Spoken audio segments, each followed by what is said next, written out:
Doctor સાહેબની જે સમજાવવાની ટેકનિક છે એ એટલી બધી સરસ હતી કે મારે બીજા કોઈ ડૉક્ટરનો ઓપિનિયન લેવાની જરૂર પડેલી નથી. મારું નામ આશીષભાઈ અનિલભાઈ શાહ છે. મારી ઉંમર 60 વર્ષ છે. હું વ્યવસાય એડવોકેટ છું.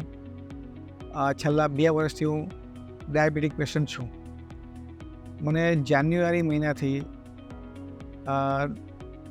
ઘૂંટણ માટે બહુ તકલીફ ચાલુ થયેલી. છેલ્લે 15 એપ્રિલ 2024થી હું ચાલતો બંધ થઈ ગયેલો. તે સમયે એક્સરે પડાવતા મને એવી ખબર પડેલી કે મને ઘૂંટણની સર્જરી કરાવવી પડે એમ છે. તેથી મેં ડૉક્ટર મોહિતભાઈ પટેલનો સંપર્ક કરેલો. મોહિતભાઈએ મને MRI કરાવવાનું કીધેલું અને અલગ રીતના 2-3 બીજા એક્સરે પાડવાનું કીધેલું. તેથી એ મેં વસ્તુ ફૂલફિલ કરી. ત્યાર પછી હું ડૉક્ટર સાહેબને મારા રિપોર્ટ્સ બતાવવા ગયેલો. તે વખતે એવું નક્કી થયેલું કે મારે ટોટલ ની રિપ્લેસમેન્ટની જરૂર નથી, પરંતુ પાર્શલ ની રિપ્લેસમેન્ટની જરૂર છે.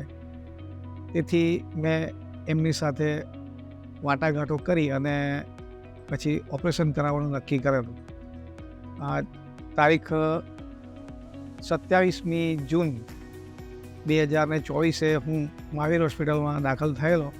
27 તારીખે મારું ઓપરેશન થયું. ઘણું સારું ઓપરેશન થયું. મને એ જ દિવસે સાંજે 4 વાગે સાહેબે ચલાવેલો. બીજે દિવસે શનિવારે સવારે મને સ્ટેપ ચડાવેલા ઉતારેલા.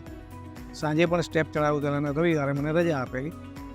રવિવારે રજા આપ્યા પછી હું મંગળવારથી મારા પોતાના એડવોકેસીના કામની અંદર હું મારી ઓફિસની એટેન્ડ કરતો થઈ ગયેલો. બહુ જ સારું ઓપરેશન થયેલું અને ડૉક્ટર સાહેબની જે સમજાવવાની ટેકનિક છે એ એટલી બધી સરસ હતી કે મારે બીજા કોઈ ડૉક્ટરનો ઓપિનિયન લેવાની જરૂર પડેલી નથી. અને હું આજે ખૂબ જ સારી રીતે ચાલી શકું છું, સ્ટેપ્સ ચડી શકું છું, વ્હીકલ ચલાવી શકું છું અને મારું પોતાનું કામ ખૂબ જ સારી રીતે કરી શકું છું. કોઈ પણ જાતના દુખાવા વગર.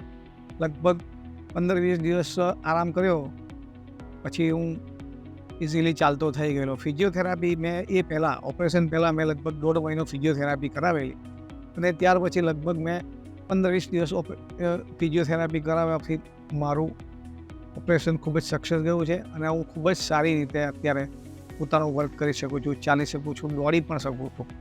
હું ડાયાબિટીક પેશન્ટ હોવા છતાં પણ ડૉક્ટર સાહેબે મને ખૂબ જ સારી રીતે ઓપરેટ કર્યું અને ડાયાબિટીસનો જે કંઈ ડર હોય લોકોના મગજમાં એ બિલકુલ એમણે મને નીલ કરી દીધેલો.